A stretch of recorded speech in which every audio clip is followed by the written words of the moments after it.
pessoal, sejam bem-vindos ao do Vale Saúde. O papo da semana está bastante sério, tá? Olha só, vocês conhecem esse mosquitinho? Ele é danado, né? E, aliás, eu acho ele uma graça. Como as crianças falam, tá vestidinho de pijama, né? Esse é um mosquito da dengue, chikungunya, zika e até da febre amarela. A gente está falando do mosquito Aedes aegypti e hoje o papo vai ser sobre isso, prevenção, combate ao mosquito. O nosso entrevistado é o Henrique da Cruz Pinto. Você foi supervisor, né, do pessoal da equipe de controle de vetores da vigilância sanitária e hoje é agente, né, da vigilância sanitária do município de Avaré. Muito obrigada, Henrique, pela sua presença. Eu sei que você é um grande conhecedor desse mosquito, né? E o controle, o trabalho que vocês fazem é um trabalho muito importante. E é isso que a gente quer que vocês conheçam. Henrique, você estava contando para a gente que quando ele é bebezinho, né? Ele é diferente, um pouco diferente? Mostra mais as marcas. Primeiro, né? Oi, né? Tudo bem? Obrigado pelo convite.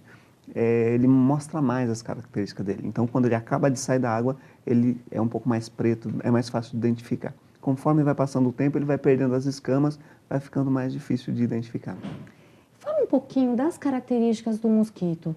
Aqui a gente está vendo um mosquito macho ou fêmea? Fêmea.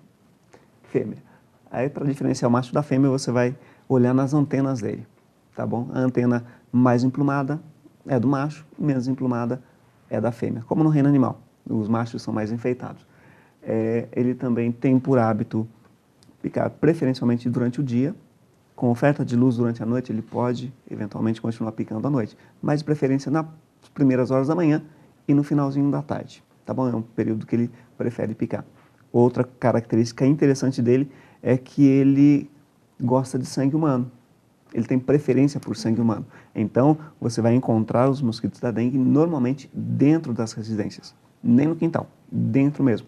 Cerca de 80% das fêmeas encontradas são dentro das casas. Geralmente as pessoas acham que são nos terrenos, abandonados, nas poças d'água, mas ele gosta de hábitos realmente domiciliares. Domiciliares. Ele é um mosquito extremamente urbano, se adapta muito fácil, extremamente urbano.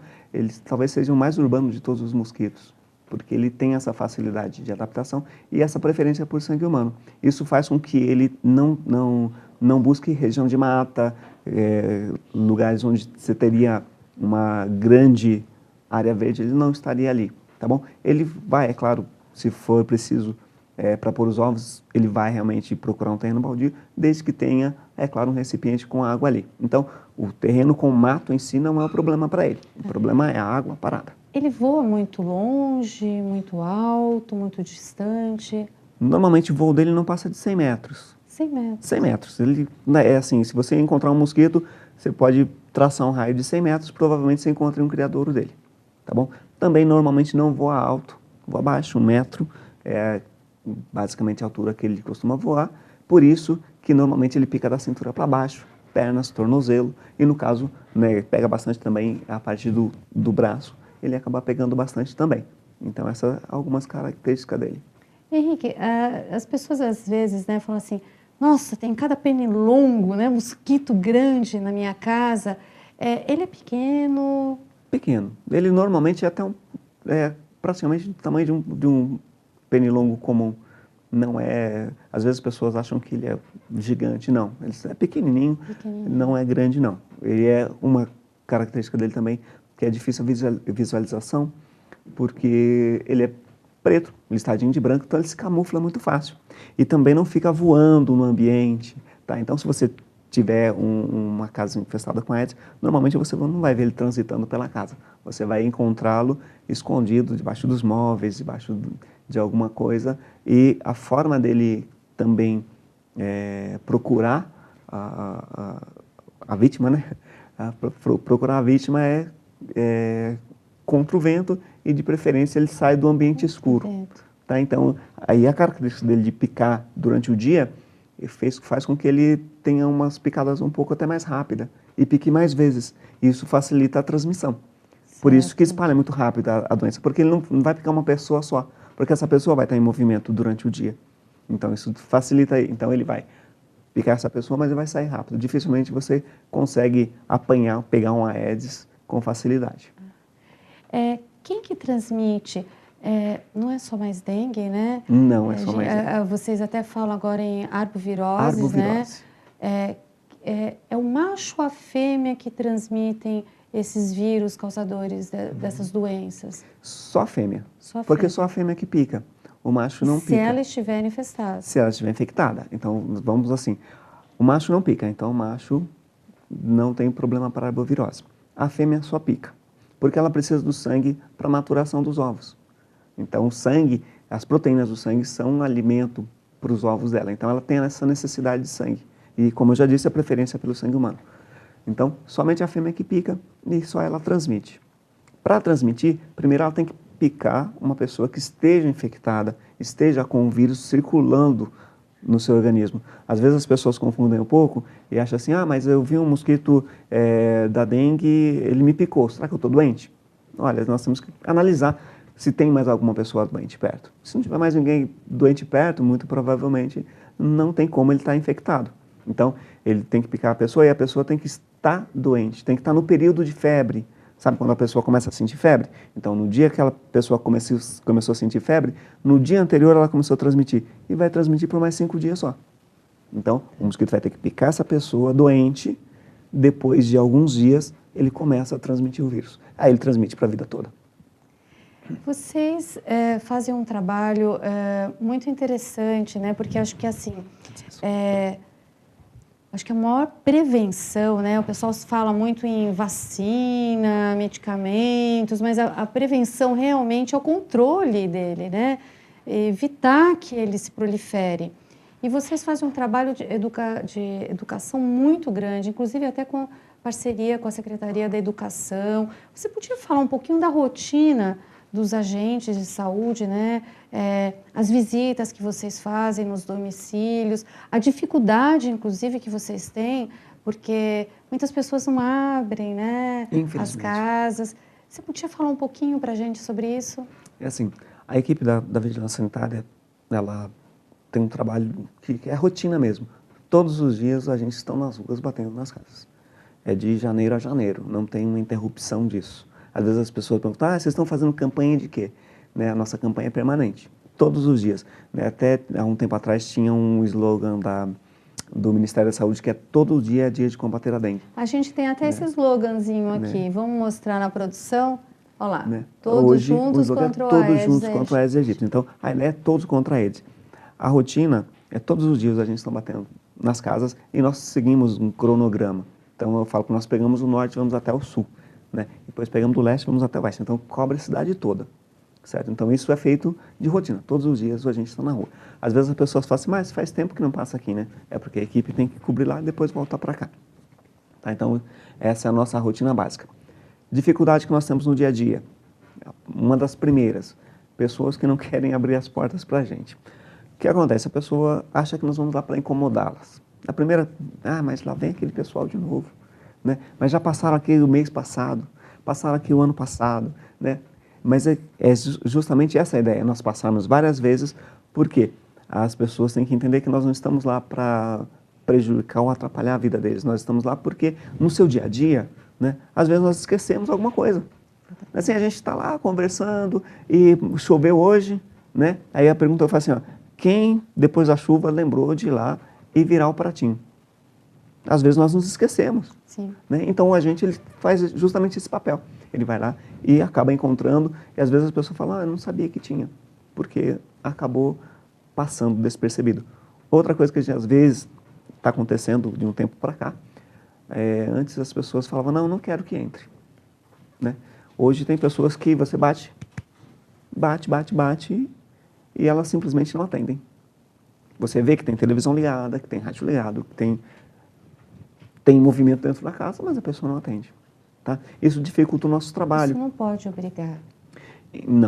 Não pode ser obrigado. Aí a gente está com a Constituição. A Constituição diz que O lar é asilo inviolável. Nós só podemos entrar em caso de catástrofe, em caso de risco da saúde, a pessoa estiver morrendo, a gente pode entrar. Caso contrário, não podemos entrar. Tá? Então, aí só se assim estiver oferecendo um grande risco e houver um mandato judicial, que é mais complicado para conseguir. Não é tão simples, né? Mas pode até ser feito. Então, essa é uma das nossas dificuldades. E as pessoas entenderem o que é necessário para acabar com o mosquito. Né? Porque a nossa intenção é reduzir a população de mosquito para um índice aceitável. E as pessoas têm que se engajar nisso. Tem muitas fórmulas mágicas, né, Henrique? Que eu acho que assim, é muito Aparece interessante. algumas, Causos, né? né? A gente tem uns causos tem assim. uns causos, você podia falar? Tem umas coisas interessantes. A gente fala assim, eu vi no programa não sei de quem que pó de café é bom, a borra de café. Né? A borra de café. Agora parou, graças a Deus parou com isso. Haja borra de café. Né? A borra de café. Ele funciona. Ela funciona tanto quanto você colocar areia no pratinho. É a mesma mecânica, né? Porque você vai ter que colocar uma quantidade enorme de borra de café. E não tem nada que vá matar o mosquito. Olha, tem uma substância mágica lá dentro do pó de café que vai... Não é. Não tem nada. É assim, a gente segue as recomendações do Estado. E no Ministério da Saúde, no site da SUSEM, que é o órgão estadual que regula, nada consta com o uso da borra de café. Então, para nós não é viável. Entre você pôr a borra de café, você poderia, ao invés de pôr a borra de café, virar o pratinho. Virar o pratinho. Né? Ao invés de colocar a borra de café, você pode jogar água fora. Então, tem coisas que você pode fazer sem ter mais trabalho, mais dor de cabeça. Aí tem a tal da citronela. Né? A citronela é legal. Olha, ela é um repelente natural. Ela vai até repelir o mosquito. Mas, para você ter uma casa protegida contra o mosquito, você teria que ter citronela na casa toda. Não é um pezinho de citronela que resolve a vida. Né? A gente brinca assim, você teria que ter um pé de citronela em cada janela. Né? Não vai dar para plantar. E a gente não quer repelir, né? A gente quer acabar com o acabar mosquito, com né? ele. Então, por isso que eu falo, às vezes as pessoas querem arrumar algumas coisas para facilitar a vida. E não é, acabar com a água parada. É mais simples do que você inventar outra coisa. Aí, na internet, eu tenho uma dificuldade em ficar com a internet, porque aparecem muitas coisas na internet. Sim. A internet era para ser um canal que ajudaria muito, mas infelizmente aparecem umas coisas na internet e as pessoas começam a divulgar agora com o Zap, etc. As pessoas começam a divulgar essas notícias e aí todo mundo toma aquilo como verdade. Então, antes de procurar alguma fórmula mágica, lembre-se, para acabar com a dengue é acabar com a água parada. É simples Qual assim. é o período que agora a gente tem que tomar mais cuidado, né? No período do ano, agora começaram, Começa né? chuvas. É assim, eu falo que no período das chuvas aumenta a vigilância. Nós precisamos estar mais atentos, porque vai chover. O problema é que assim, quando a fêmea deposita o ovo, ela não deposita diretamente dentro da água. Ela deposita na borda da vasilha, do recipiente. O que acontece? A partir dali, se eu tirar essa água, ele pode ficar até mais de um ano. Não vai atrapalhar. Então não vai resolver só virar aquela água. Então tem que estar sempre vigilante. O que acontece aqui? As pessoas dão bastante importância do período de janeiro, dezembro, janeiro, até março, quando acaba as chuvas. Esse é um período que você tem que estar bastante preocupado, estar todo dia atento, olhando o quintal, olhando a casa, olhando os pratinhos, olhando o pote, o brinquedo das crianças. Tem gente que esquece que o brinquedo também acumula água. Então, é um período de você estar vigilante a cada chuva. Então, se choveu, eu vou olhar. Porque se eu deixar para depois, eu esqueço. Então, acabou de chover, vai olhar. Mas tem um período bastante importante também, que é o período de junho até novembro, que é um período que tem pouca chuva. Mas é um período que, se eu eliminar todos os criadouros nessa época, quando chover não tem. Né? Quando chegar a chuva, não tem criador. Não vai ter criadora, né? Você trouxe uns slides, né? Para a gente ver a evolução da dengue. Eu trouxe Vamos ver? para mostrar como funciona a dengue, né? É um quadro de 1940, né? Gente, novo, não dá para atual. ver, mas olha, de 1940. Não é a Atualíssimo, dengue não é tão, né? Na verdade, ela tem histórico de dengue tem antes disso, né? Muito Isso antes, esse né? montado, essa adaptação. Então, a primeira coisa que nós temos no primeiro quadro ali é o aumento dos mosquitos, aumento da distribuição do mosquito. Então, vai começar a aparecer mosquito em várias partes do local, da região, né?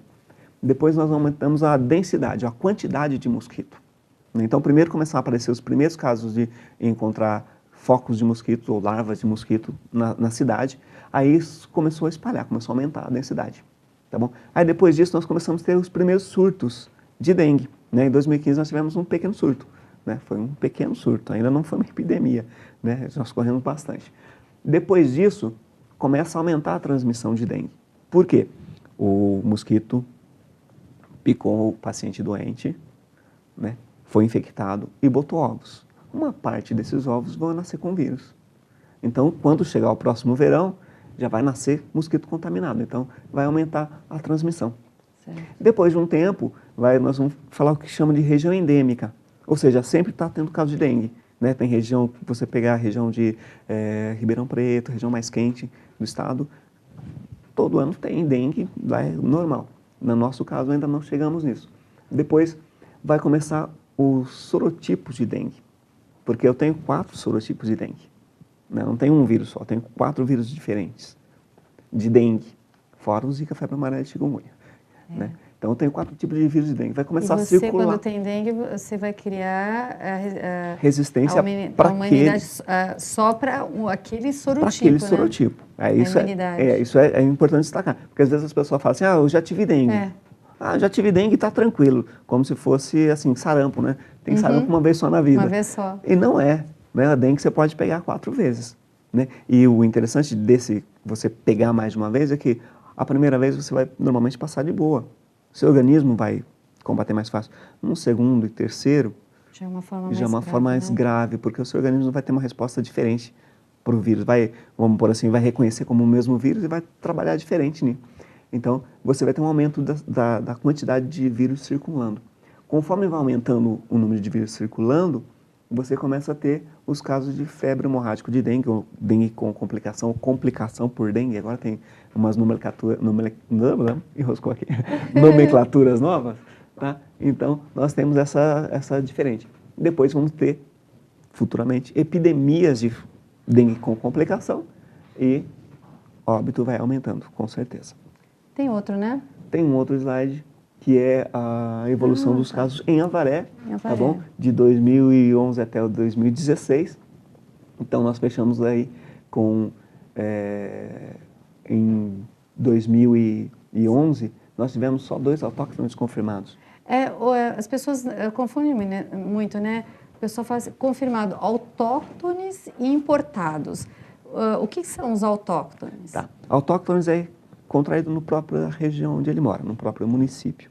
O importado é quando pega fora. Tá? O cidadão viajou, foi para uma cidade de fora, voltou com sintomas, então ele pegou o dengue naquela cidade.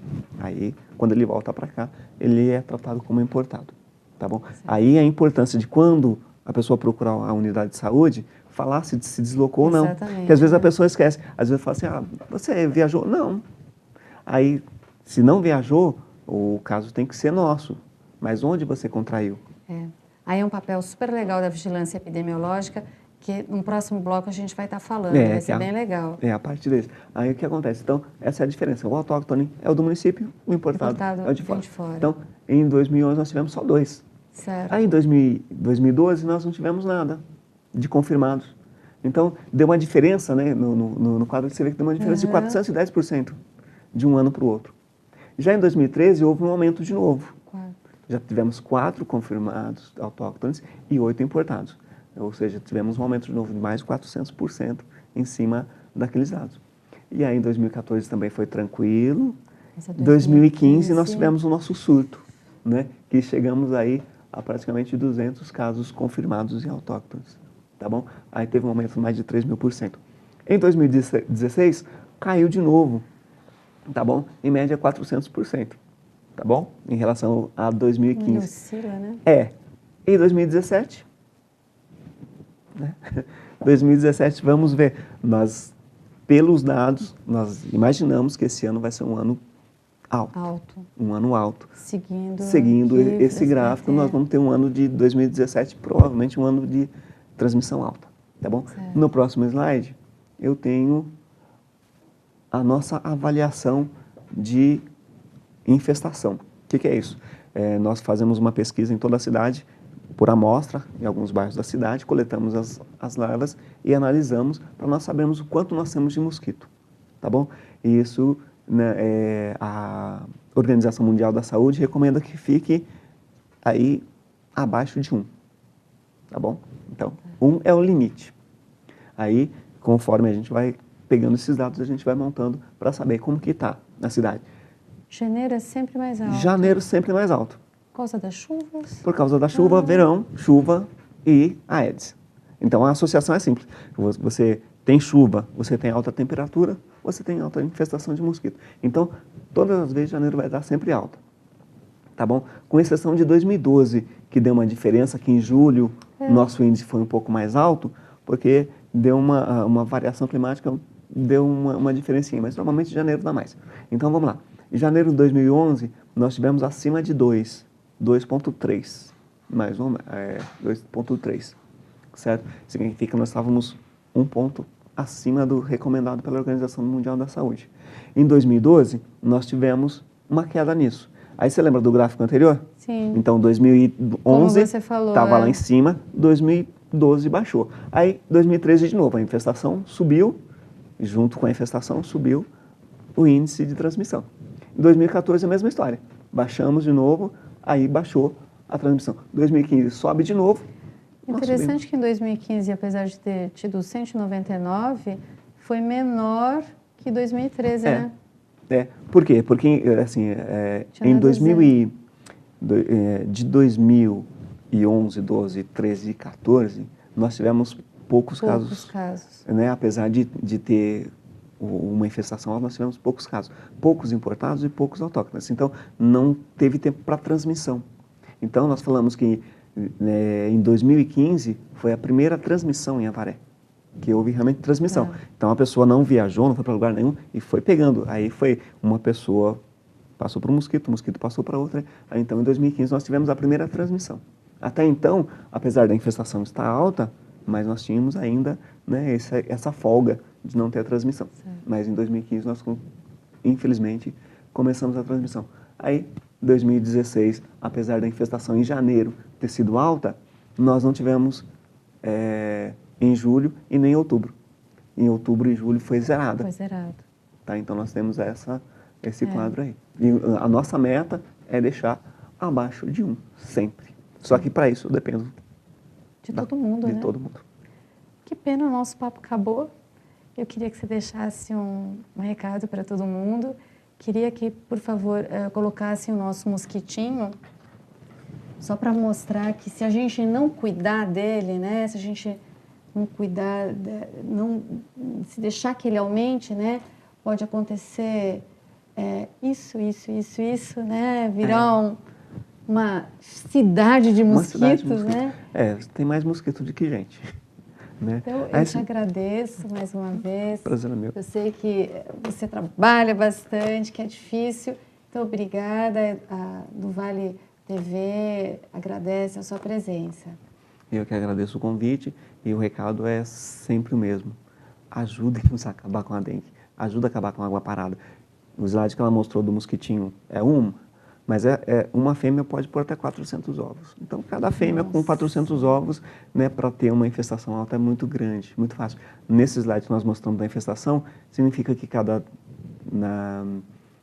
duas casas, de cada 100 casas, 2 têm presença do mosquito. Nossa. Então, o recado é esse.